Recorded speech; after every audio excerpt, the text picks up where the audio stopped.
Hello, everyone, and welcome to the North versus South FPL podcast featuring myself, Heath, and my co-host, State. How's it going, buddy?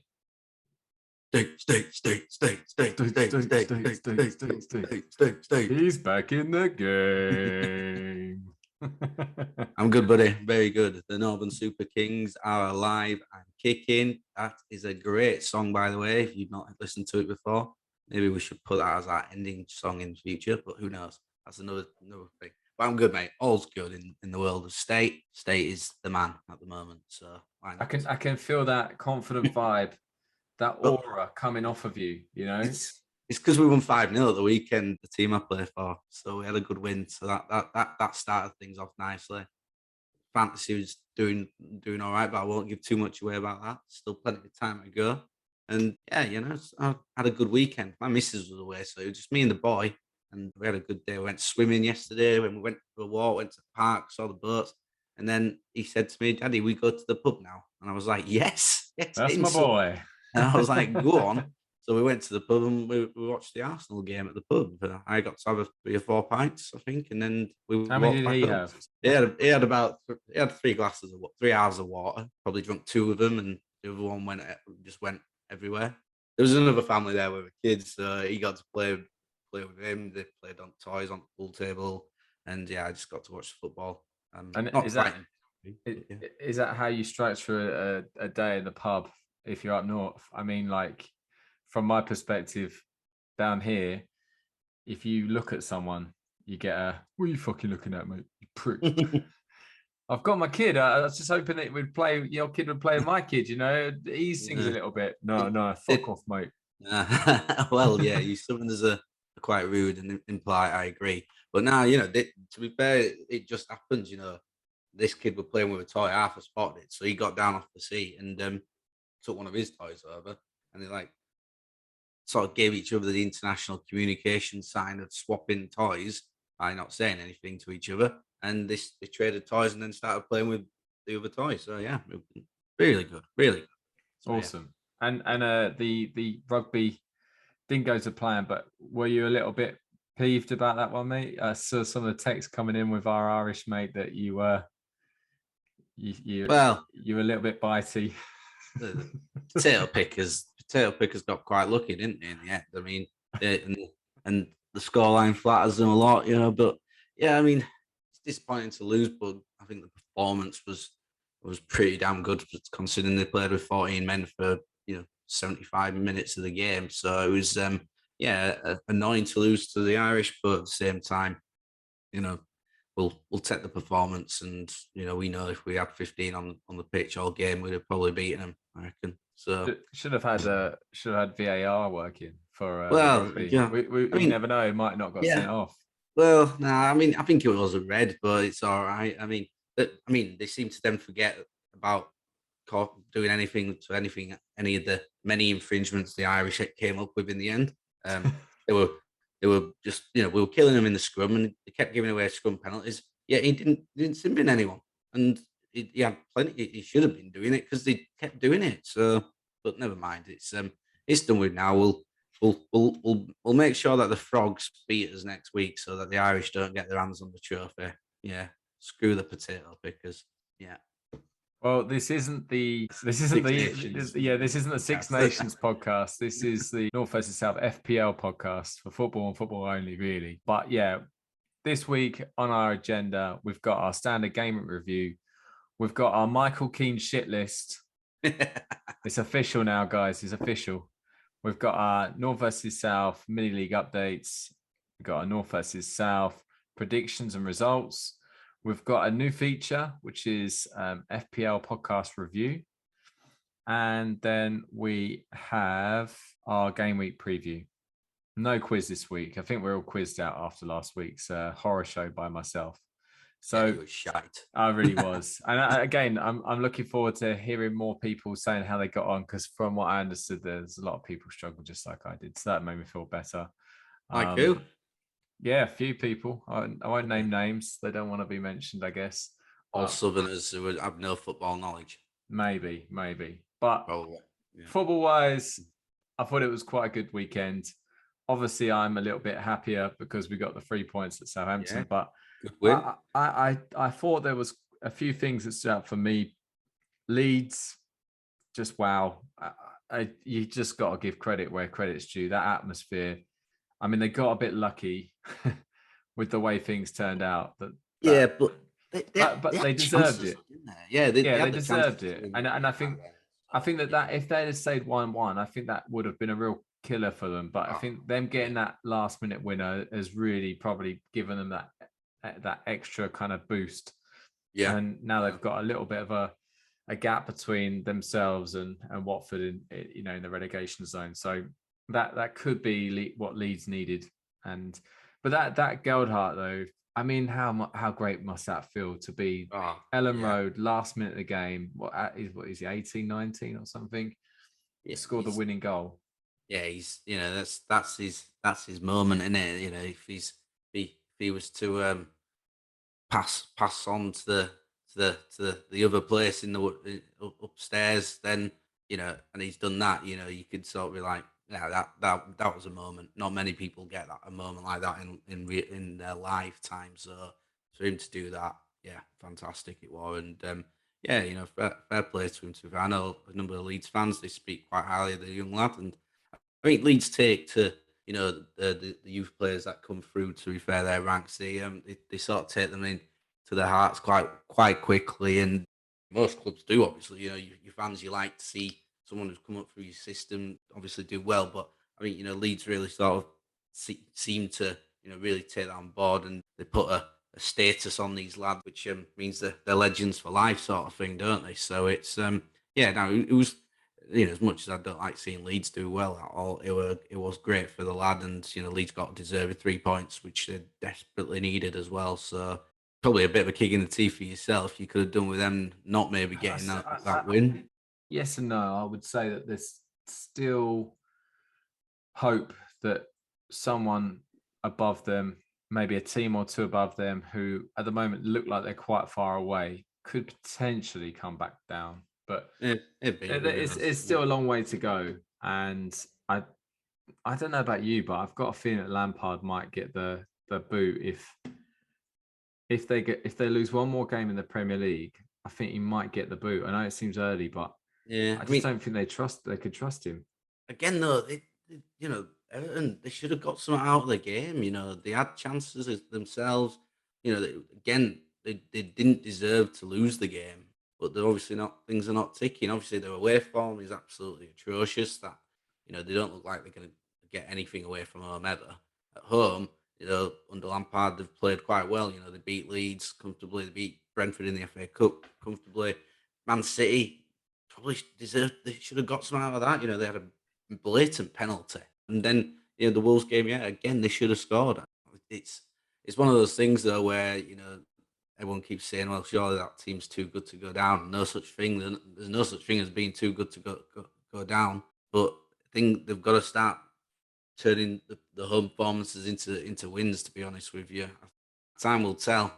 The writing's not looking good for them at the moment. And like it's easy to forget as well, but the fact is that if something clicked with Lampard or if they did change manager, they still got about 2 or 3 games in hand on Watford and Yeah, probably a yeah, game on hand on Burnley. So the fact is it's still massively in their hands. It's just about getting that change of yeah. luck, I guess, or I something. mean, yeah, they've got Newcastle, aren't they, on Yeah. Thursday? Big at home, big game for them there. If they pick up 3 points there, that all of a sudden, gives them that bit of breathing space before they then start getting some tough games again. They've got West Ham to play, they've got Man United to play, they've got Liverpool to play again, Chelsea. So they've got a run of tough games coming up of Everton. So they do need to really get this win against Newcastle to sort of get things moving for them, to be fair. Otherwise, they've got a run of games which are going to be very difficult to see them getting points out of. Although you just never know with some of these teams at the moment. It only takes a couple. Look at Brentford. They're just they've been getting beat loads, and then all of a sudden 2 wins in a row. All of a And sudden they they're up look to fine, 30 yeah. points, 8 points clear. Tony's back scoring goals for them. Ericsson, Getting great yeah, cross, getting left-footed assists. cross. They Brilliant. also seem to shored things up at the back again. So all of a sudden, they've 2 wins, and you're all of a sudden looking quite comfortable like they are at the moment. I think Brighton. that their keeper coming back, that Raya coming back, I think he had probably a big part to play, because I think their form dropped off massively when you got that injury, and it felt like they couldn't win a game for love of money. True. It says a lot for your defense if you've got a keeper behind you that you know and you can trust. It gives you a bit more confidence, doesn't it? And I think that very good point. There was a nice little comeback from someone who was dear to my heart at the beginning of the season, Mr. Ben Rama. yeah, he's back. Yeah. Got an assist, didn't he? I think obviously with Bowen being out, someone like him's they need him to come to the floor, don't they, and pull out some moves. Yeah, he seems to have a decent enough game, really, and I think again, West Ham, good win for them, because Villa have been doing well. West Ham's form's been a bit stuttery of late. I mean, they've still got a chance at the top four, but really at this moment in time, there should be only one team being that fourth side in the top four, and it should be Arsenal. They're in great form. They've got 3 games in hand on United, West Ham, and Wolves, and they're ahead of them in points as well. They've only got 1 game in hands on Spurs, but they're 6 points clear of Spurs. So it's in our. I mean, Arsenal. They win the 2 games in hand. They're right up Chelsea's bum for 3rd place. So it's all to play for with a lot of these clubs now, and I think we're at the business end of the season. We've got a title race between 2 teams. We've got that top 4 battle, relegation battle. There's something happening all over in the league, which is it's nice, really good isn't to see. And which is hopefully helpful for FPL, because you're thinking a lot of these teams still have stuff to play for. They should hopefully be playing their main team, so it makes it your life easier. Instead of having to play the old pep roulette game, you can actually think, well, the best players are going to play, because teams need the wins. They need the points. They need to do something here. So it does give you a little bit of a helping hand when it comes to making your transfers and your decisions on what you're going to do. Definitely, mate. And it's a good segue into our game week review. I think that what we should do is make sure that we don't forget about the game week from previous game week, because that would be a crime, to be honest. I think it's definitely worth. I don't think it would. I don't think it'd be a crime at all. I think that'd be more that's in the past. We're talking about the present now. We're the present and the future. Balls to the past. Don't need it. Don't need it today. Oh, I'm gonna talk about game week 28. So if it's up to you, mate. You feel whatever you want to feel, but 87 points, game week 28. Let's move on. Not a bad game week, actually, but not good enough when it comes to a certain head-to-head. That's all I can say on the matter. Okay. And how are you getting on in 29? 29, it's going all right. I'm on 62 points at the moment. I've got a couple of lads playing at the moment. So if you see anything, Crystal Palace are playing Man City at this present time. If Kevin De Bruyne or Riyad Mahrez do something, you're going to hear some noise. There's going to be some chanting. There's going to be some celebration. That's for sure. But yeah, I'm on 62 at the moment. Obviously got a few players playing double game weeks, so hopefully there could be a bit more. There'll be a bit more to come. But Sarri net 6 points for Wolves. Connor Cody, the man, 14 points. I mean, if that wasn't rubbing salt into Everton's wounds, a Liverpool lad fan scoring the winning goal against them at Goodison, I don't know what is, to be fair. He liked it. But yeah, he got a goal, got a clean sheet, got 3 bonus points, 14 points from Connor Cody. Good man. He don't score many goals, but he's got 3 this season, which is his best return since Wolves have been back in the Premier League, to be fair. So if he keeps increasing like with these numbers next season, well, he's going to be in everyone's team, isn't he? I mean, he should be in a lot of people's teams anyway. He's cheap, and Wolves keep clean sheets, so he's done well as the lad. So yeah, 14 points from him. Virgil van Dijk. Some vicious rumours going around that he weren't going to play, but yeah, I think they were just people try to spam people and make them change the fantasy teams beforehand. So unlucky tossers. Didn't work on this lad. I guarantee it worked on a few probably, but it didn't work on me. But 6 points from when did you make your transfer? Just be honest with me.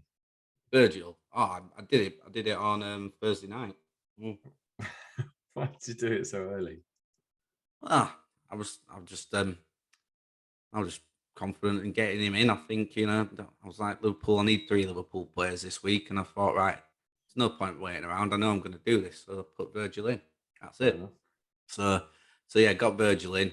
Trent as well. Got Trent there. He got 6 points. That's a clean sheet, and they both got to play Arsenal. They'll both be playing that game, barring injury, that's for sure. Mr. Anthony Gordon for Everton. He looked lively again in the game, but obviously, Everton didn't do much, so he only got 2 points. Kevin De Bruyne and Mahrez at the moment both started for City, both on 1 point at the moment. So yeah, at this present moment in time, let's hope that both of them two can do something.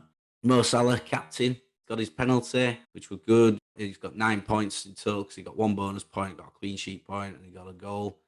So he got me 9, which means 18 at the moment as captain.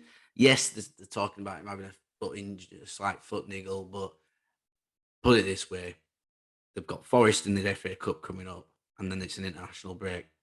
Mo Salah's playing against Arsenal. They can't afford to slip up, can Liverpool? Mo Salah does well against Arsenal, and they need to make sure they get the win there. They lose there, and City beat Palace tonight. All of a sudden, Liverpool can't catch them if City were to win up. So it's massively important that their best side's out, and I can't see them not playing Salah. He's saying 75%, so I'm pretty confident he'll still play his next game. And then up top, Weghorst with a big 2 points. He's running out of time for me, that's for sure, as the lad. St. Maximin, he got a point. He came on for 20 minutes against Chelsea, but I'm pretty confident they'll have him starting against Everton, that's for sure. And then Timo Pukki, he's in some good form at the moment, is Pukki. Got 5 points, got an assist this time. Hey, see, I told you he likes an assist. That's his second assist of the season, so yeah, he really likes him. He likes him that much.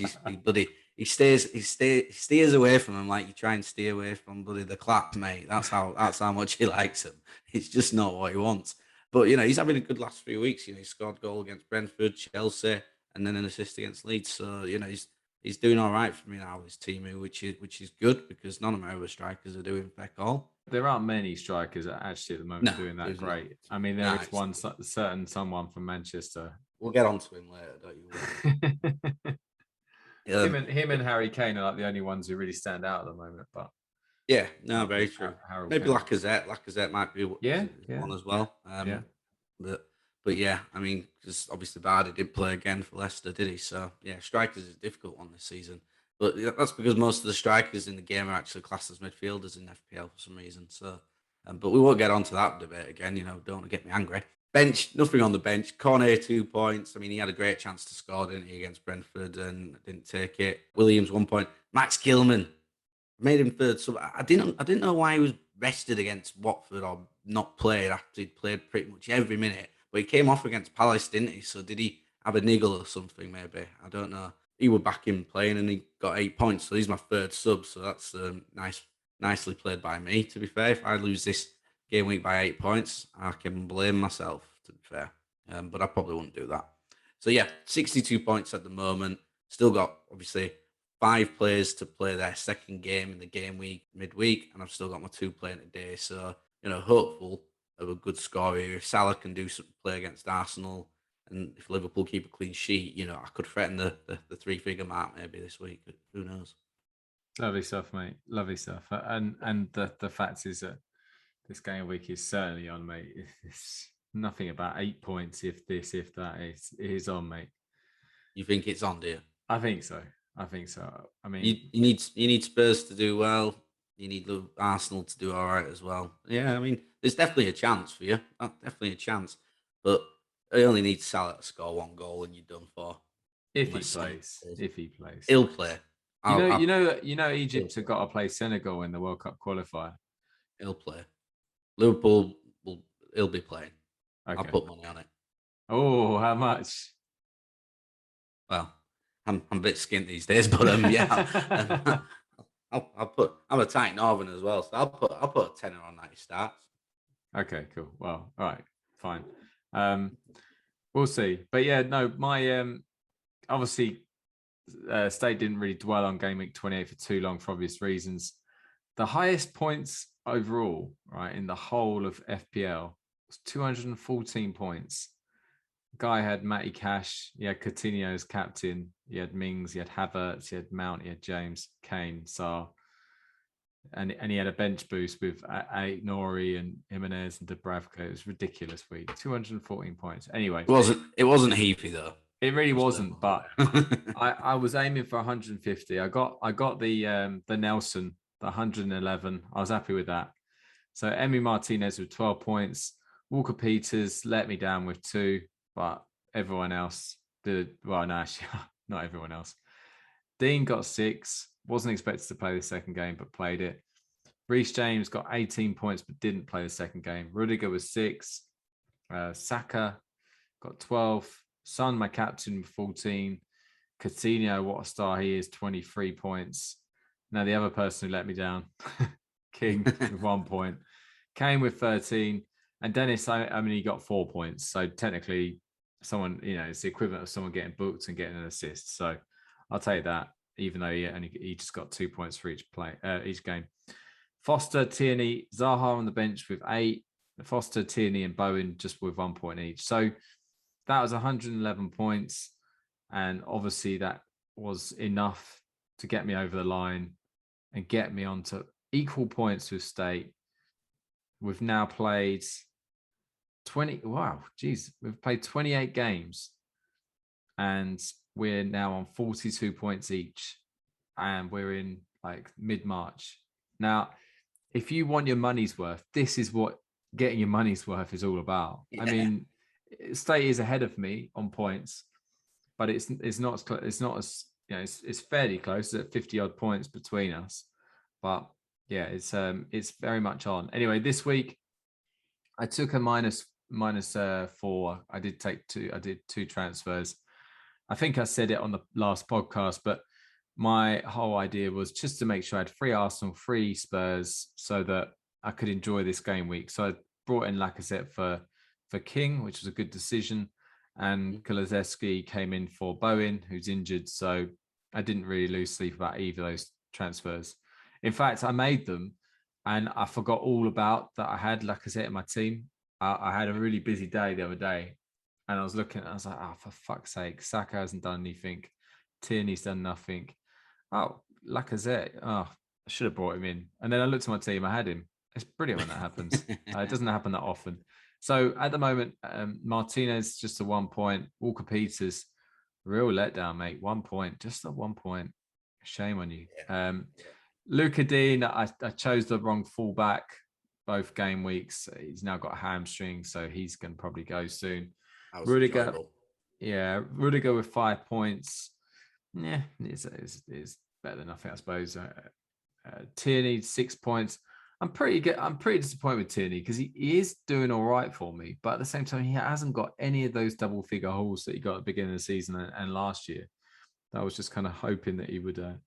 Maybe it's just the way that Arteta's playing, and I need to kind of remind myself of that before I pick him next time. But maybe.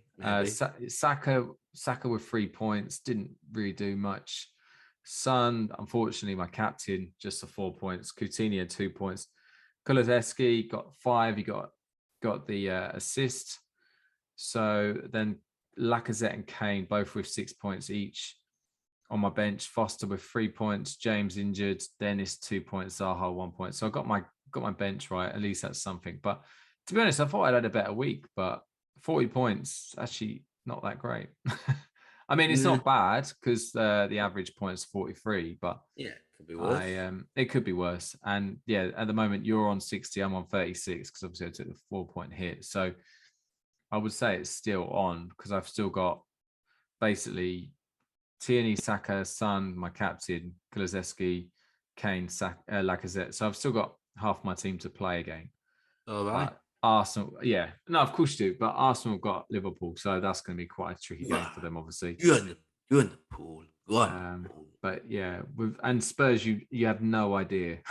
Well, I don't think anyone knows what Spurs are going to turn up at the moment. I think Spurs should do well at Brighton.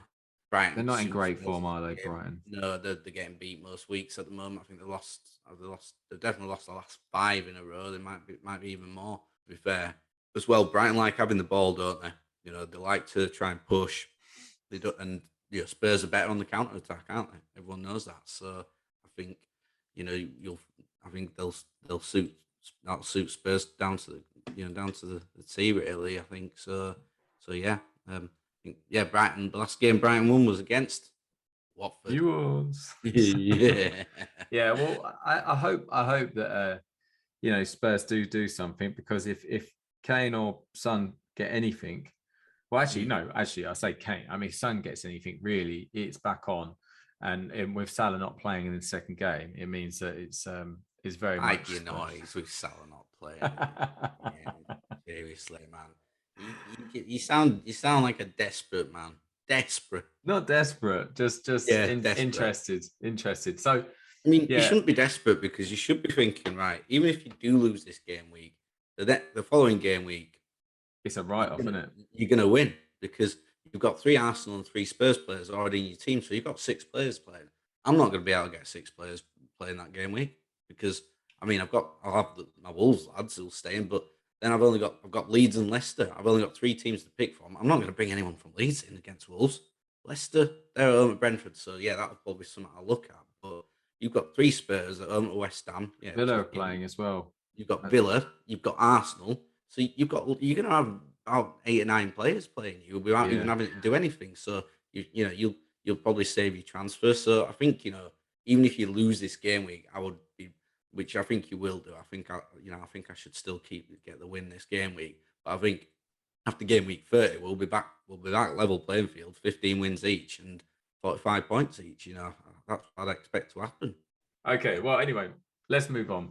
Yeah. I think that takes us onto our shit list, doesn't it? If anyone who's not listened to our podcast, it's now been recalled the Michael Keane list. Reason we've dedicated this to Michael is because he's been on this shit list, I would imagine, more times than most. But yeah, Michael Keane's been having an absolute mare. Got a feel for the lad because he's not a bad footballer, obviously, but yeah, he's been really down in the dumps a little bit, and his performances have been questionable. Is the word I'm going to use. I'm not going to be too harsh on him, but yeah, we get to put 5 things on our shit list. Can be anything. Could be players. Could be referees, managers. But yeah, you can put anything on there. All right. So if you ever want to tweet us your shit list, please do so. We'd love to hear it. But first of all, I want to hear Heath's. I reckon he'll have some couple of doozies in there this week. I think the first one that comes to mind, I was about to say it earlier, but I held back. So Ben Gibson. Norwich fans will be probably nodding their head right now while they listen to this when they hear that name, because that guy in the last minute of the game was out jumped by Geldhart, who I can't imagine is. Oh yeah, he must be about 5. He must be about 5'7", 5'8", maybe smaller. Ben Gibson's a commanding centre half. Geldhart won the ball off him, and then Leeds basically were in a great position to cut the ball back. And who's the one who makes it? It's Geldhart again. Yeah. Gibson hasn't even chased him down. It's really shoddy defending, to be honest. And if you're a Norwich fan right now, you'll be absolutely livid that was how because to get back into the game at Ellen Road, that would have been quite an impressive result, to be fair, given that where they've been in their form recently. That would have been quite a good result. But it is what it is. But Gibson's got a guy on there for terrible defending for that goal. And it was a big goal that changed a lot down the bottom. And it, to a certain extent, probably put Norwich in we're looking like we're on our way to the Championship. Untenable situation. Yeah, it's looking like. I mean, to be fair, that we've said that throughout the season about both Watford and Norwich and times Burnley and at times maybe even Newcastle back in the day. But it's just, you just can't see where it's coming from at the moment with Norwich. And again, 18 goals scored, 63 goals conceded. Yeah, but you're not gonna get many points with that with us. No, and that is, like I say, when you're down there, you have like a moment where you get a goal back in the last minute against a team like Leeds away from home, and you think to yourself, "Hello, this could be our day. We get a good point here. Could it spur us on to exactly? Next, because they've got Brighton away next, then Burnley at home, so they'd have got a point there. A game against Brighton, who've got no form. Burnley as well, back struggling. They could all of a sudden pick up another 6 points there, or 4 points at least, and they're back in the mix, aren't they? Yeah, exactly. But yeah. So anyway, he's on there. The next one's got to be Craig Dawson. he's on mine. Yeah. I'm sure that some of you must have seen this, but the We're not chance. picking on centre halves, by the way. Yeah, Everyone. it does seem like they're the ones who are coming after. But no, Dawson, absolutely. I really liked him. He got a lot of stick from Watford fans, and I thought it was a bit unnecessary, to be honest. I thought it was great. You could tell that he put everything into each performance, and the fact is he is a no nonsense centre half who goes through the back of any striker. He was defending, didn't he? Yeah, and it's the way he heads the ball. He's normally so reliable. You know, he used to score a fair few goals every now and then from West Brom and even Watford and he has scored a couple this season for West Ham. But the chance he had, you know what? It's a bit like, I think we've used this analogy before, but a bit like back in the day, you used to play FIFA, and you're just under the crossbar. All you got to do is tap it in, and you press cross or something like that. All you've got to do is just press I'm going to say square button. That was Pro Evo, wasn't it? All you have to do is press the square button, and you're basically heading that into the empty net. What he's done is he's pressed circle, and he's headed it out for a goal kick. Good analogy. I like it. Yeah. But yeah, so Dawson's on there. The last one is it's not necessarily that he's been shit, but like what's happened with Dele Alli? Like what's going on with him? This was Everton won the transfer window in January apparently, and he was one of the reasons why they won it, and yet it took nothing gambles. happening. Yeah, I mean, he's obviously he's not starting games, is he, all the time? I mean, he sometimes starts, but he didn't start obviously again at the weekend. Van der Beek's been starting more than he has. To be honest with you, he came on, didn't he? But he didn't really do too much again. The guy's low on confidence, isn't he? At the moment, I think it's obviously plain to see that he's lost all confidence, it seems, when it comes to playing wise, because he's he's had a tough time of things. Fell out of favour with Mourinho pretty quickly, and there's never really pulled it back since then. Obviously, something's not working because it's not just one manager who's sort of like ignored him. Several. So when there's several, you've got to be thinking, right, is he putting in the effort on the training pitch? Who knows? But he might be. But is it just that that confidence is completely drained from him, and he's just not showing what he was, a few seasons back when he was, massive for Spurs. He was massive for England. He had a great World Cup in 2018, didn't he? And as well, and it's one of those where you were like there thinking, God, this lad's going to be an absolute superstar for years to come, but he's in a rut and he can't get out of it. And like I said, because I don't know, I'm not privy to it. Don't know whether it's all him, is it other things, but because there's 3 or 4 managers in a row who aren't favouring picking him, it generally sort of makes you think it's him, not just it because one manager didn't like him. It's a shame, but I think that there is a bit of a theme in modern football where you just notice certain players who get, I think we might have talked about this before, but you get too much too soon. And at an early age, you're earning crazy money, and you like that image of you being that world-class football player, or wanting, getting to that level, being a world-class football player. But maybe it's that fact that you get the payday, your agent gets you the payday that you need or that you want, and that you kind of lose sight of what you're actually, doing. And I think that is where, when you see it happen to certain football players, and you kind of think, what a shame. It does make you appreciate the ones who do carry on, who are your James Milners. Yeah, actually, to be fair, Cristiano Ronaldo, Lionel Messi, these players who like have, I mean, I can't believe I put James Milner before those two, but what I'm trying to say is those professionals, the ones who give everything and work, if they were earning, £10 an hour or something like that, I mean, they would still just put in the same shift as getting, I don't know what they get, 10 million an hour or something. Yeah, well, that's it, But basically, what I'm saying is that the money is irrelevant. Everything around the football is irrelevant. The most important thing is success. That's what they want. Again, Mo Salah, the guy is just a freak. That he just doesn't stop. Just because he scores a hat trick one week doesn't mean that he's gonna, kind of take his foot off and not do it, perform the week later. But Ali, it is a real shame that that's happened to him. But I don't even know where he goes from here. The Everton move was a strange one, if I'm being honest with you, because I did think when he moved, I thought Van der Beek and Ali are both in the same camp. They're both similar-ish, not similar midfielders, but they're both players who have had a tough time at their respective clubs. To think that they were both going to go straight into Everton and everything's going to change was wishful thinking. Maybe one, again, Van der Beek has been okay. He's looked lively at times, but again, this is the player that all United fans were saying he's the one who needs to come in and he'll change everything. It doesn't seem to be happening, No, true. Again, true.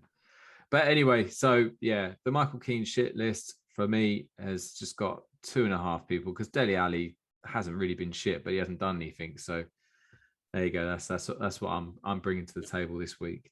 Fair enough. Well, that's good. Well, obviously Craig Dawson's no longer on my shit list. Well, he is, but I won't talk about him. But yeah, well done on the miss, Craig. Good work, son. The lad who I thought you might have picked, Salisu at Southampton. What on earth was he doing for that second Watford goal, eh? I picked him up a few weeks ago. I was saying how impressive he had been. Well, happy days. It was an absolute mare. He's absolutely. I mean, you got it. I suppose you could debate. Should he get the assist points? Or should he get a minus assist point? For minus point for giving the assist to the other team. That could be something that they could bring in. Who knows? Because he basically handed the goal. I mean, don't worry. Cucho still took the goal well. Because he went a bit wide with, obviously, to get around the keeper, but finished it well. But it was rather funny. It was an absolute horror show, that was. Southampton just played themselves in a place where they didn't really need to. And well done, Salisu. There was more criminal behaviour that game. I don't know if you saw it, but Cucho Hernandez's second goal, lovely finish, but terrible celebration. He got the knee slide all wrong. And then when he got back up from it, it was as if you could see he was a little bit cheesed up. He was thinking, there wasn't enough rain, Cucho. There hadn't been enough rain. You couldn't get proper purchase on it. So unless the club has been, putting the sprinklers on the pitch all day beforehand to keep it moist, then you've got no chance with that sort of thing. No chance. And even if they did put the sprinklers on, they're not going to get to the corners. You've got to be really careful when you choose to do your celebration. Definitely. No, complete agreement. Yeah, definitely agree with you on that one. So he's on there for that obvious reason, because it was just a nightmare. Salisu, good work from you. Then Dwight McNeil. Seriously, pal. Where was he heading that ball towards? It wasn't towards the goal, I'll say that much. It was a Dawson-esque header, wasn't it? Oh yeah, it was bad. It was bad. But he knew straight away it was bad. It was one of those ones where you want, we had a lad from football actually on Saturday, a lad called Sam Daughtry, good lad, and he missed an open goal basically at the weekend, and he just basically sunk to the floor, head into the ground, and he stayed there for about 20 seconds. So whilst the keeper talk us through how did it go down? Because I assume that Sam's listening, right? Oh yeah, he'll listen. So Daughtry gets it's long. Basically, our keeper's kicked it out. We're already like 3-4-0 up at this point, so game's in the bag, and their keeper comes out to sort of try and do something. I don't know what he was trying to do, but Sam's gone in there, challenged in there, and he's got to the ball first, and then it bounces up for him. It's not like the easiest of heights, but it's easily doable. Just needs to side foot it in, side foot volleys it out wide of the goal, and then just sinks to his knees. Now, Dwight McNeil basically did the exact same thing pretty much. Yes, he still had a keeper in front of him, but he's a Premier League football at the end of the day, and Sam isn't, so we can excuse Sam, although we did fine him for missing an open goal, of course. Dwight McNeil, yeah, terrible header. What a mare. He's on the shit list for that as well. Harry Maguire, great finish, pal. You're going on the shit list for it though. Okay.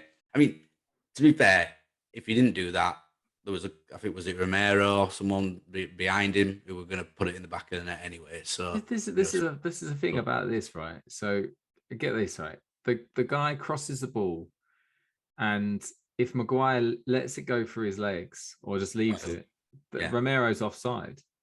I mean, and the thing is that this is where I mean, I when I played centre half, that would wind me up. The idea that someone on an offside position, you're stopping them from getting the ball, you score an own goal.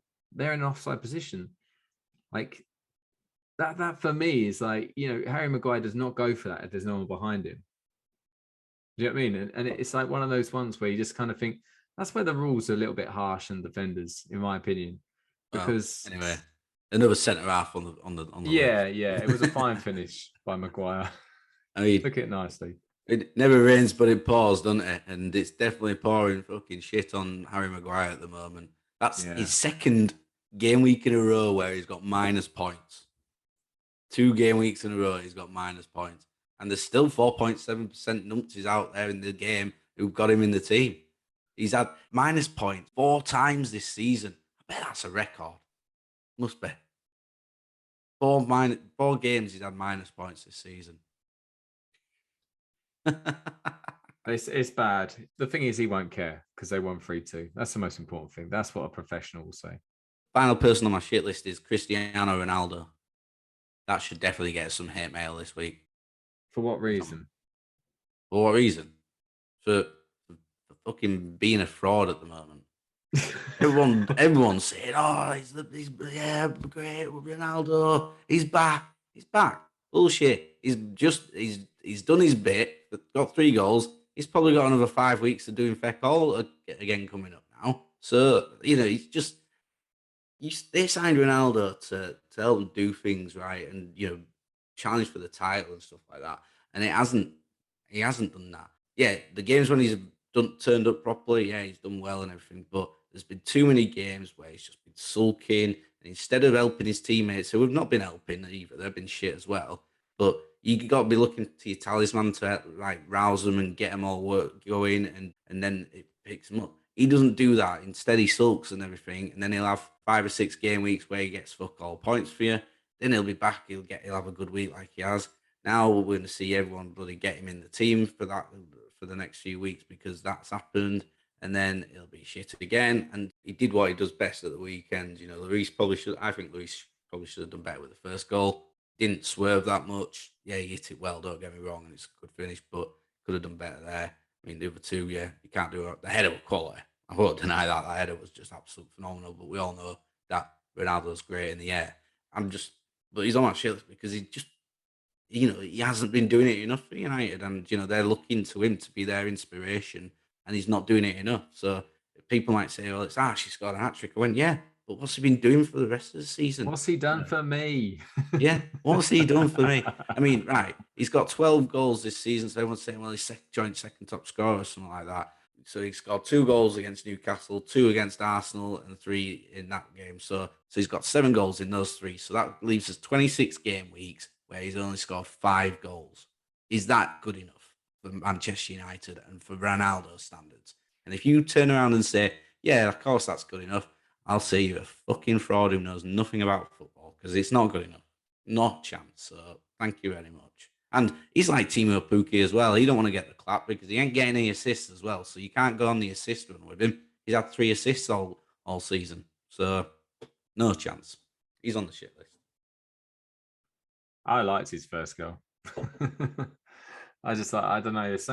I think Jay Rodriguez hit one as well where if that had gone in, that would better. I love it when you can see someone hit the ball like that. I mean, Ronaldo was probably one of the first to do it properly, but the way that they kind of, I would just love to be able to hit the ball like that. It's just, it looks so clean, and Rodriguez was ridiculous. Yeah. I mean, that had gone in. That would have been, he was like, that'd have been goal of season contender if Rodriguez has gone in. I mean, like I said, Ronaldo's a good striker. It's not goal of the season. No, I know what you're saying though, and the weird thing is, I was thinking there was something weird about that goal, and I kind of like couldn't put my finger on it. And then like you just saying that Lloris probably should have done better. I think you might be right actually, because he's got a long time to think about it and move. Those are two shy words. No, I'm fucking backing you up, dickhead. We'll say with a bit more conviction. I know you are right. So instead of saying I think you are right, say I know you are right. That'd be a lot better. Oh dear.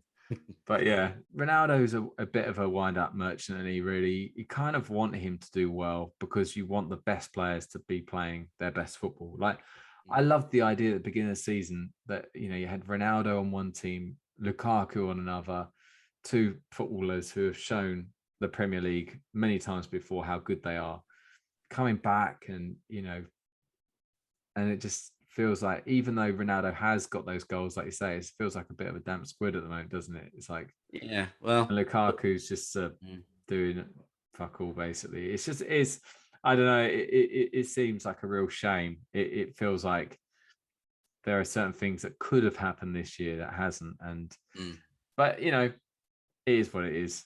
It is. I'll tell you what we can do to see who had the faith in Ronaldo then. Let's have his mini league update, North versus South League update, and let's see if you can find someone who actually had Ronaldo in the team this weekend. If you can do that, fair enough. So what's happened in the league, Heath? I know you've not done much in it. Well, I had my week last week, right? So yeah, so it's quite an interesting time at the moment. There's some fairly low scores down the bottom. I think Ben Marion's got 59, so he's got himself out of relegation for another week. Simon Dent with 56. But apart from that, everyone down the bottom, there's a terrible score so far from Harrison Copley. Oh, Ned. And lost his head. He's got Michael Keane.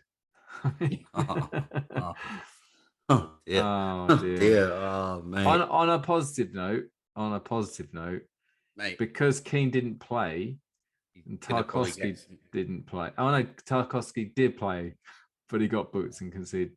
So he might get he'll get the Captain Sterling as well. I mean, he's not even on pitch. Yeah, he'll get the Saiz points, so off his bench. But Connor Cody not so much. Oh, he's got 25 points on his bench at the moment. Come on, Harrison. You need to sort this out, buddy. Had a mess.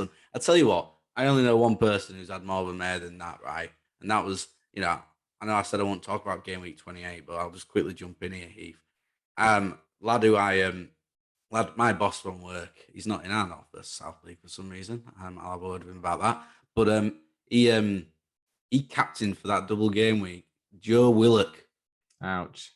Yeah, he got 8 points from Joe Willock. I was just screaming with laughter. Like, it was like, yeah, no one will captain the guy I've captained for this game week. And I'm like, yeah, you're right. No one bloody would, because no one's that stupid. Disaster. I don't think he didn't play against Chelsea either, did he? I don't think so. Yeah, great moment. But anyway, sorry, carry on. Yeah, I've got a big score from Simon Jones, who unfortunately was I think he was below me. I think he still is at the moment. Oh no, sorry, he is. Yeah, he is. But it's close. But he's not far away from me. So he got 86 points at the moment. He plays triple captain Salah. So fingers crossed he doesn't play a second game. Cody Ramsdale in goal with 9 points. Obviously another game to go. He's got Ivan Toney with 12 points. So that he's had a very good week in the sense he's got a couple of Liverpool defenders. He's got Willock in his team, hasn't he? He's got Willock, yeah, took to the devil. Hey, well, he'll be open if Willock don't play. I mean, he'll only get 2 points from Weghorst, won't he, as his sub? But yeah.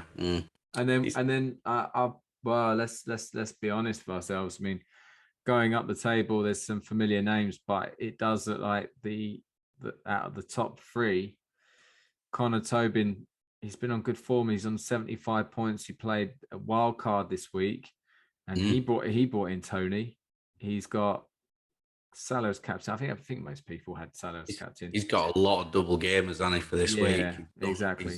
And he's probably he's planned it well because he's got Spurs and Arsenal 6 6 players from them who were playing in the next game week. So and he's got Leeds man as well. So Joe Gelhardt, he's on the bench. I mean, obviously he's putting some faith into him. And John Rogerson with 83 points. He played his bench boost. I think he'd be happy with that with the Ramsey points. But to be honest, it's a bit of an anticlimax overall. I think he'll probably have wished he'd got a bit more. But who could have envisaged? Yeah, true. But then who would have?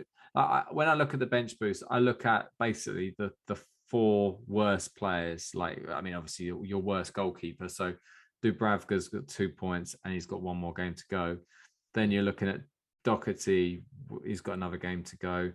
Or it'd been hoping Thiago Silva were going to play. Yeah, I mean, you wouldn't have thought that Thiago would have been dropped, to be fair.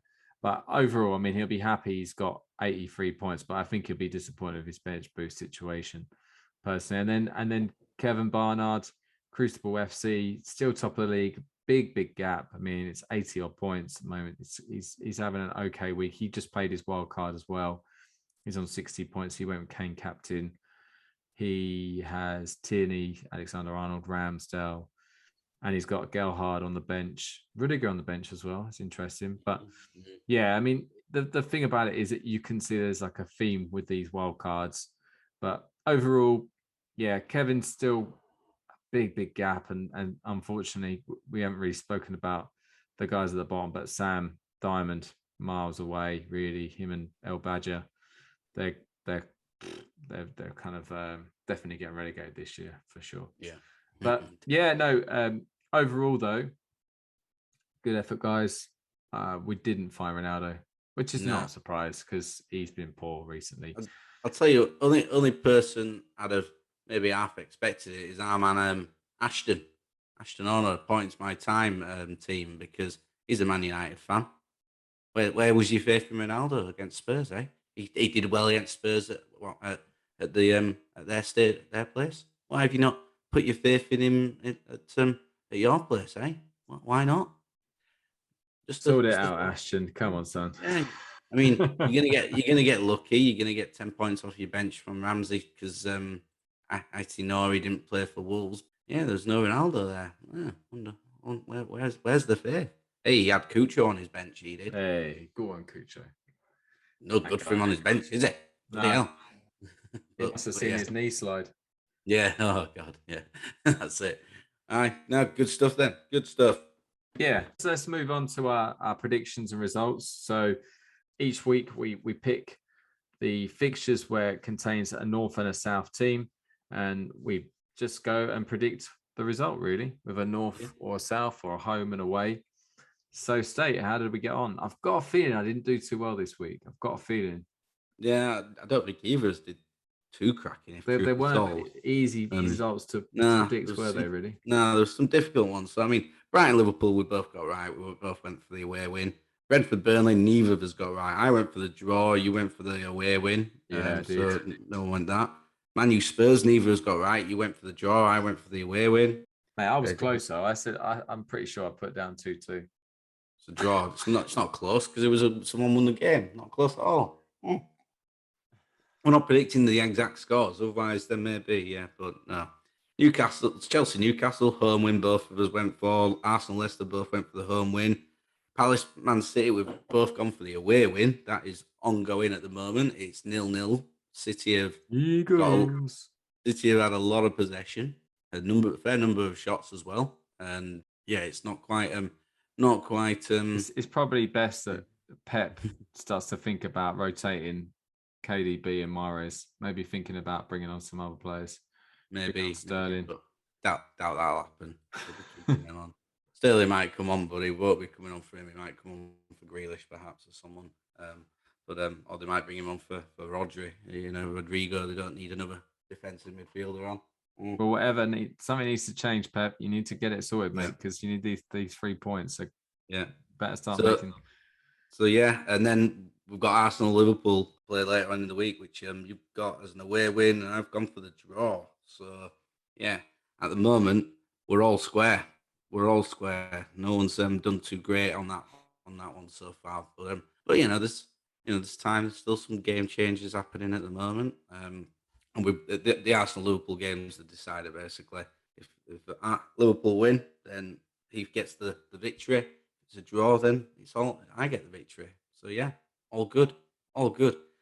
Game week 30, there's only one game, which is North versus South. All the others are Wolves Leeds is a North versus North. Then it's all basically Villa Arsenal both South.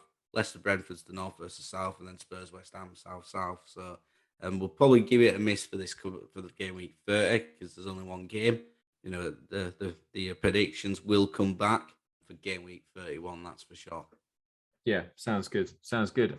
With that, we realized we had a bit more time on our hands. So when we very first started this podcast, the idea behind this was that we wanted to offer something. And like any type of medium out there, you want to do your research and you want to understand what your competition would be. When we first started doing this, we were actually looking at all sorts of podcasts for FPL and to see what was on there and what we could bring differently to the table.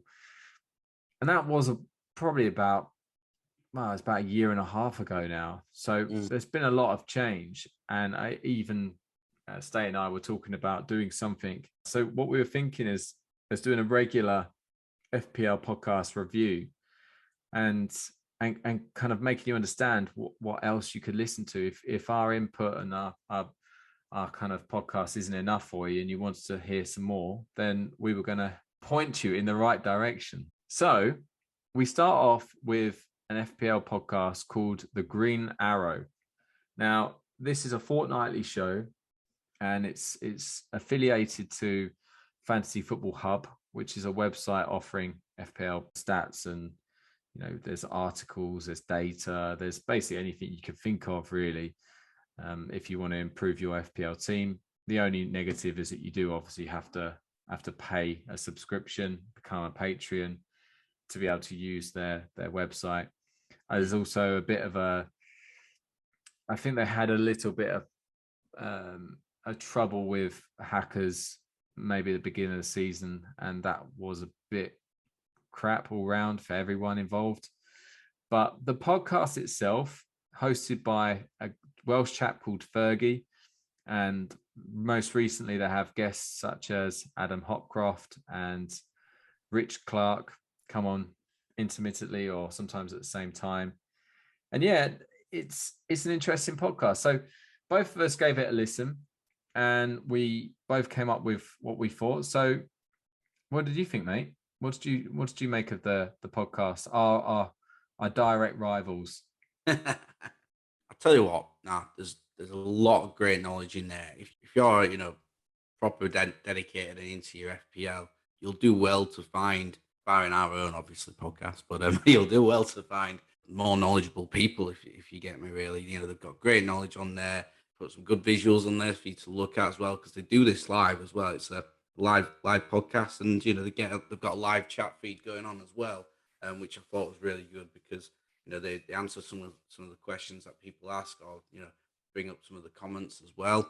So and these are people who you know proven themselves as FPL players as well. You know they've done well in fantasy games, not just FPL, but they've done well on like Dream Team and other ones. So I think Fergie, I think he actually won a Dream Team once. I think that's one of his sort of claim to fame. He was Dream Team champion in 2020, 2021, so not long ago at all. So these people have got knowledge, and you know I think that's the big thing about them is you know very knowledgeable, and you know I think that's something if you're a real big player of FPL or any of the fantasy games, you know this is a podcast that you do want to listen to on that front. So you know they plan in advance as well. They don't just talk about the current game week. They do look at sort of things that you know further down the line sometimes. Which some people will like that. I think some people also probably wouldn't like that necessarily.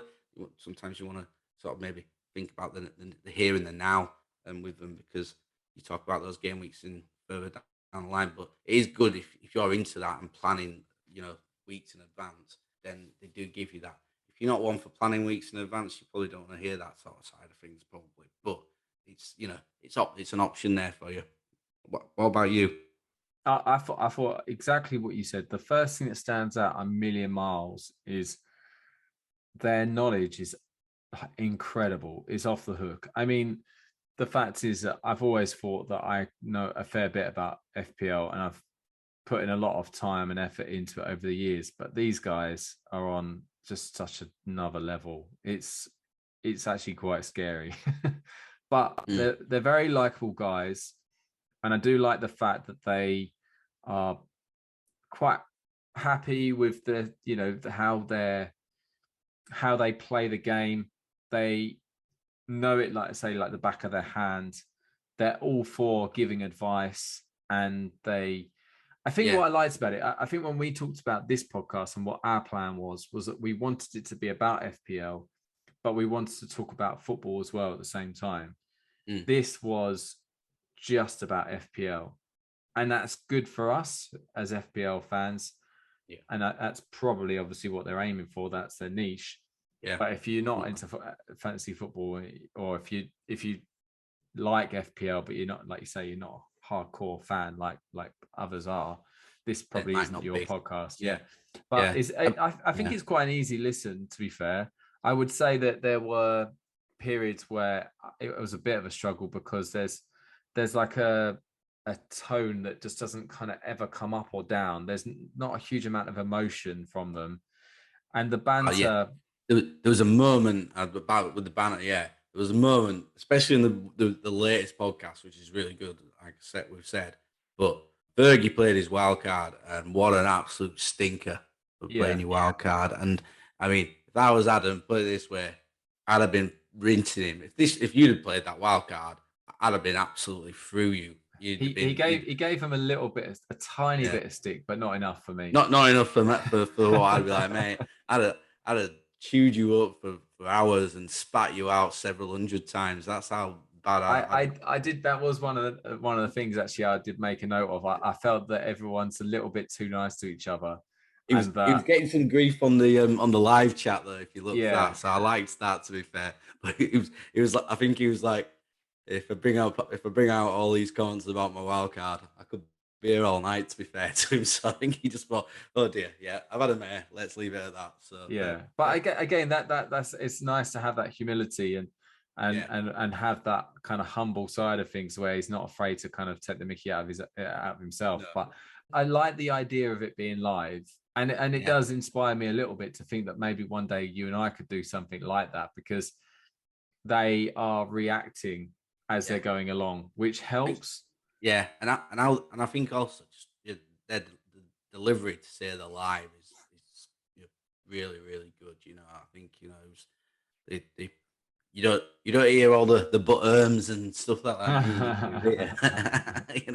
We're not. I think these are guys who are spot on. And obviously they've mastered their craft in this sort of space.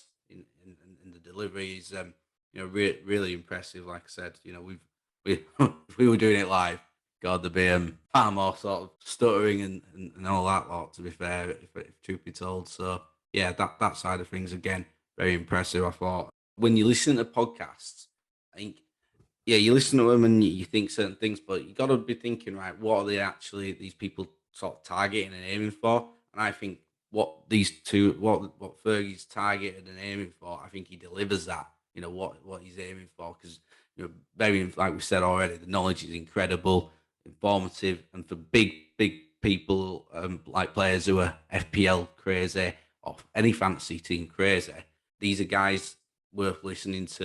They had a great planner, the fixture planner was good.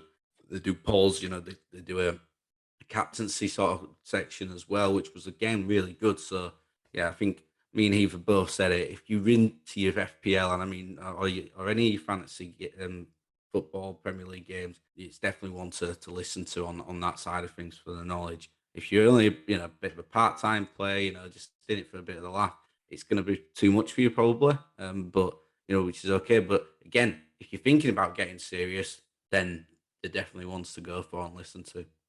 Yeah, agreed. They also had like a top scorer competition as well. So they asked the community who they thought was going to be the top scorer for that week in FPL. And I think my understanding is they couldn't choose Salah because that would be too easy.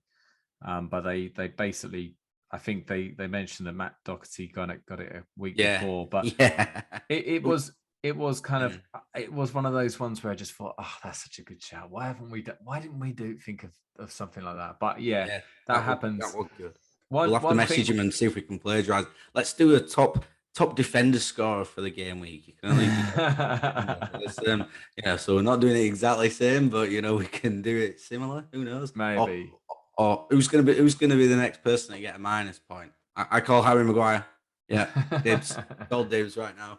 You can have Michael Keane, and we'll see what happens. But as a theme tune specialist, I would say that their theme tune, like I was saying to State before the podcast, the theme tune reminded me of something, but I can't think what it is. It's like a kind of like a pop. Yeah, it's like a techno.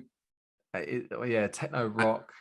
I said it was like reminded me of a bit of a pendulum song, maybe when it kicks into like the techno. That people who know pendulum will probably know the song that I'm on about. I won't give it away though. You've got to go and do your research on it. Google it. It wasn't what I was expecting as a live song. That's it was pretty jazzy. It was pretty jazzy to say the least. But no, I think they've done. I think they've done very, very well. That is unbelievable content. Like, don't get me wrong. Like I say, this, it's not perfect, but there's unbelievable content there, and it's because it's fortnightly. It probably helps because it gives people a bit of a break. One, the fact that it's not every week, but they do a very, very good job. So yeah, it comes down to, at the end, we're going to ask the same 3 questions for every podcast we review. So State, what would you rate the podcast out of 10? I'd be giving it a good sort of 7.58 out of 10. I would say. Yeah. And would you recommend this podcast? For avid FPL players, 100%. I think you probably you're stupid if you don't listen to it. If you're really into your FPL, but like we already said, the content, the knowledge, it's fantastic. It's something that just follow it, subscribe to it, listen to it. I mean, if you subscribe and get notification, you can listen to it live. Even better, probably, because you also probably get ideas from the live chat, that feed that goes alongside it as well, which is always good. So if you are after that sort of knowledge, 100% for out and out FPL ones, recommend it. And would you listen to it again? Yeah, I would do. I think you're right in saying every couple of weeks is good on that side of things, and what they offer definitely would be something I'd look into. I don't know if I'd do it all the time, but I think there's certain game weeks where you're sort of like struggling a little bit. Right, what should I do here? And if you were to listen to their podcast, then it would probably give you some good ideas. And so I would listen to it again. So from my perspective, I'll give this podcast a 7 out of 10. I would recommend it only to avid FPL players. I think people who, if I'm being honest with you, the way I play FPL and way I have played FPL, this would have been right up my street years ago, maybe a couple of years ago, when I was like, lived and breathed it. I don't think I do as much now. I love it. It's brilliant. It's great entertainment. It makes football so much more interesting in general, but I don't think I would ever pay to be a patron or subscribe to a website or anything like that. Because to be honest, I just don't think that, I think when you're younger, you'd think about it because you'd want to beat your mates and stuff like that. But I think it gets to a point where I just don't think you'd be that committed to something. But if someone said to me, would you listen to it again? I would probably say yes and no. I don't think I'd be looking to listen to it regularly, but I think if I was struggling, exactly what you said, State, to be fair, if I had some chips coming up, I was about to play my wild card, but I really wanted to, I knew there was a lot of blanks or double game weeks or something like that. I would think, do you know what? I might go to that Green Arrow and give that a listen this week because hopefully they're talking about that. Because I'm pretty sure that they know their stuff and they probably planned it weeks in advance. I'll tell you what was the best part of it for me. Obviously, the knowledge is great, but Fergie actually getting rinsed by his son Yes. For not pick because his son absolutely destroyed him because he picked a couple of players, and then he said, "Oh, why didn't you pick those?" And you just like, oh, and he, to be fair, he said, I obviously had to, sort of smile it off and everything, and that I'd have just been like, "Son, you grounded." Or I'd have been I like, think his son "Pocket made. money gone." I think his son made Coutinho captain like when he Yeah, got the 23 well, points or yeah, something. Fair exactly. play to Yeah, his son. He's nailed yeah, that. oh, yeah. But I'd have been grounding my lad for such cheek. I'd have been like, "Hey, you don't embarrass me in front of my pals like this." Yeah, You try know and what the mag me punishment off. would be for your son. Yeah, A day make him. out to see the Merry Millers. No, yeah, I'd take him to a day out to see the Merry Millers away at Watford where they're Here also we go. yeah, I knew yeah, it. that's what I'd do. Yeah, that Why mate. would your son want to drink anyway? He won't care. He'll have his Coke. He'll have his Well, drink. no, He'll but have his food. he likes me. He likes me to have a beer. It makes him happy. So yeah, but yeah, that was brilliant. Actually, that story. To be fair, so yeah, if you listen to this again, I'm massive kudos to your lad there. He's pulled off a blinder, mugged you off. You know, the old Billy Brighton in Football Factory scene. That is, you try and mug me off in front of my pals. Yeah, yeah, and he's done it. He's done it well. But yeah, good work to the Green Yeah. Arrow and well played. It's as we know when we're trying to produce this podcast, we know that it's pretty hard work and they do it flawlessly. Yeah. So well done to them. Yeah. When this is our humble opinion. Obviously, we're Well, we did study journalism at uni, so we do have a degree in well. Did we actually study? reviewing. We turned up every now and then. Yeah, I'm sure I saw you at the library once, mate. yeah, that was just for dissertation week. That was dissertation week. I went to the library. I spent 3 days solid in that library from like 8:30 till about 6 o'clock. Went home, drunk a bit, had a sleep, and then went back there the next day. I just did it for 3 days solid. Tell you what, well worth it. Got a first in my dissertation, which pulled my degree into a 2-2 to a Desmond from being a massive third fail. So the dissertation pulled me out of the shitter big time. So so it was well worth it. That's for sure. So yeah, even though we both got 2-2s, we still are very much qualified to make reviews of any kind of media outlet. Yeah, definitely. I was reviewing some great pictures of Brittany on Instagram the other day. They were lovely. She was on the beach, not very much. Yeah. Okay, all right. Well, let's move on. Tone has been lowered. What's wrong with Brittany? She's still got it. Is she? Ah, yeah, definitely. You wouldn't turn it down. That's for sure. Oh, so good stuff. Have you given any thoughts to the upcoming game week then, Heath? Game week preview. Have we, what are you thinking? Given it's such a shit game week, you must be confident of A, getting the win for starters, and B, yeah, I suppose it's which numpty do you put in as your captain? I would imagine it'll be either an Arsenal player or a Spurs player, since they're the only players you've got from any team. Oh no, you've got Villa as well, but yeah. I think the one person that I'm tempted to bring in is Ivan Toney, because I've still got Dennis in my team, and he is basically been awful so recently. So I'm thinking about bringing him in. Apart from that, I mean, I could go for it.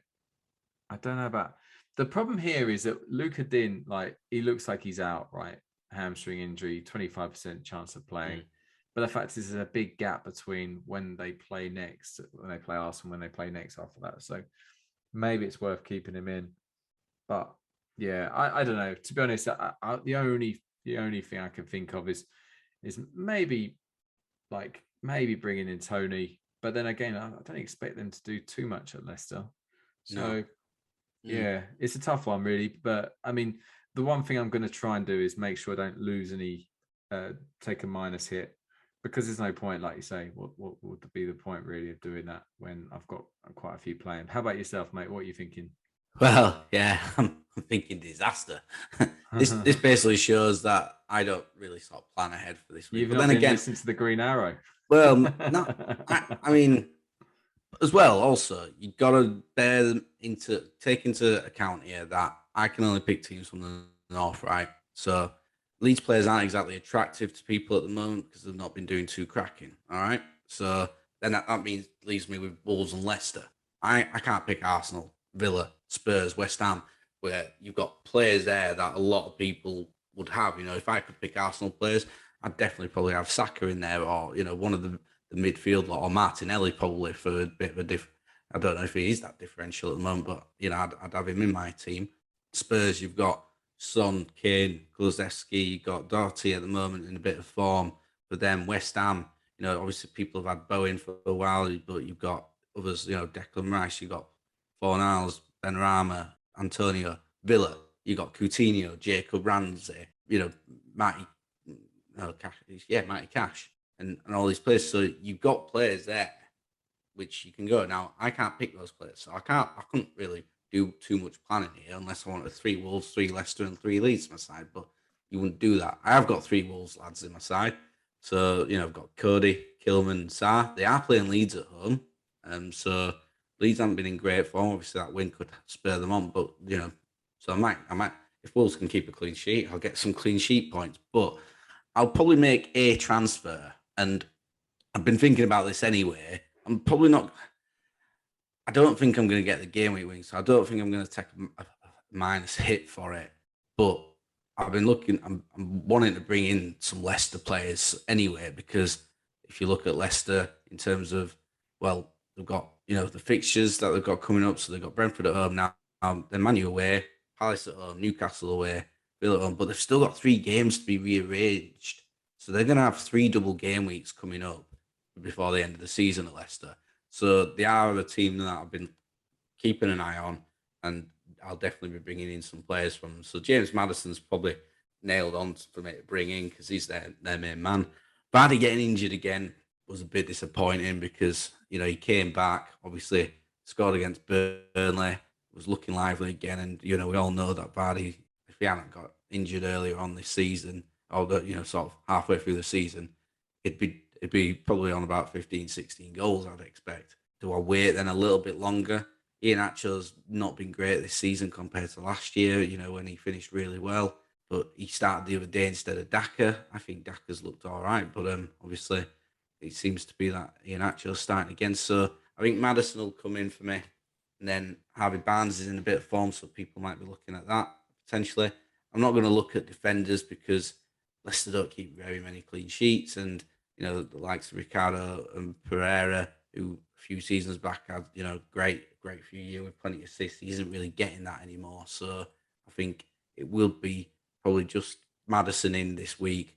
I'm not going to be taking point hits. There's no point in taking a point hit. Some point hits this week because I can always then wait a few weeks after that, see what happens with Vardy. And if Vardy looks like, why don't you just hold off this week, not make any transfers, have 2 transfers next week, basically allow yourself to just take this week as a guaranteed loss, because and then you can put all your eggs in the next week's basket. It's an option, yeah, but I think at the same time, I'm pretty sure I'll lose the game week, but you never know. You don't really have many West Ham players, so I don't think you have any anymore.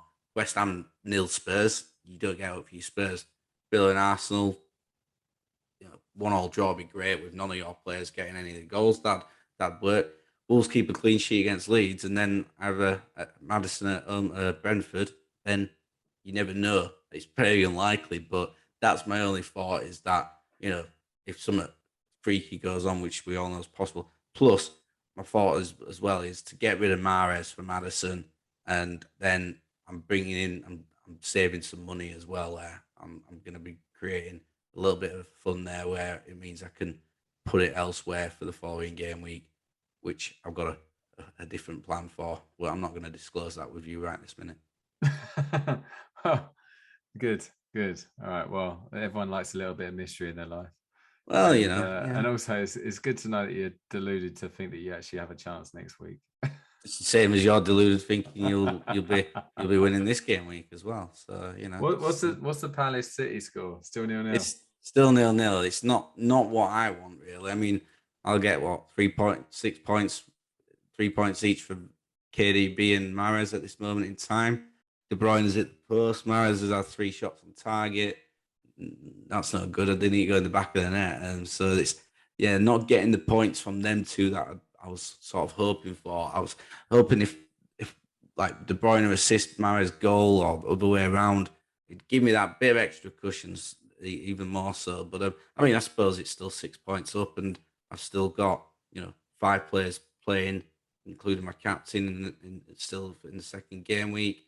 You've got 6, so it means your 6 gonna have to do things. That's for sure. All I'm going to say about that is Salah's not playing. Yeah, boring. no. Get over yourself. I'm going to go away from that. All I'm going to say is that people should have listened to us last week, and we shouldn't have written off Palace. We had a feature on Palace. We talked all about them and said, don't bring any of their players in this week because they've got Man City. Well, we were wrong. The thing is, though, you're probably not going to bring in the Palace defenders who are going to be getting the points really at the moment, are you? Because they're, they again, I don't think Palace kept many clean sheets this season. Probably not. So you'd be probably thinking that it's not maybe quite quite think because Guatu in net's played most games, and they've kept 8 clean sheets this season. So it's not bad. Well, he's kept 8 clean sheets. Who played in net? Have they kept more? Butland played. Nah, Butland didn't keep any clean sheets. Of course he didn't. So yeah, so 8 clean sheets, not the worst, I guess, but out of 28. So they're like nearly one between like the 1 in 3.5 games where they might keep a clean sheet. Yeah. Well, ultimately, 0-0 means title race is on, and it makes it a bit more interesting for everyone all around. So, fingers crossed that stays the same. But, mate, as usual, absolute pleasure. I want to thank every single person who's currently listening to this podcast, and I'd like to thank anyone else who's not listening to this podcast. But they can hear the thanks, you tool. Well, I'm not on that is all right, but yeah, they might pass it on to others. Basically, if you want to get in contact with us, remember we're on Twitter. My handle is at FPL Southerner, no underscore, and States is at FPL _Northerner. Today's podcast has been, it's been interesting, and I hope you guys have enjoyed it. Realistically, there's quite a lot that's going to happen between now and next week, but then after that, we've got a bit of a break. So we've got a few ideas in our heads of what we can do. We're doing a special. We might be throwing a special out there for you lucky people. We don't know what exactly we're going to do yet because, to be honest, we haven't actually come up with a plan yet, but we'll see because we've got one more weekly to go until then anyway. So yeah, from us, I'd like to thank you and wish you a good game week for the rest of the game week and wish you a good game week for next game week. Yeah. All the best, everyone. Enjoy.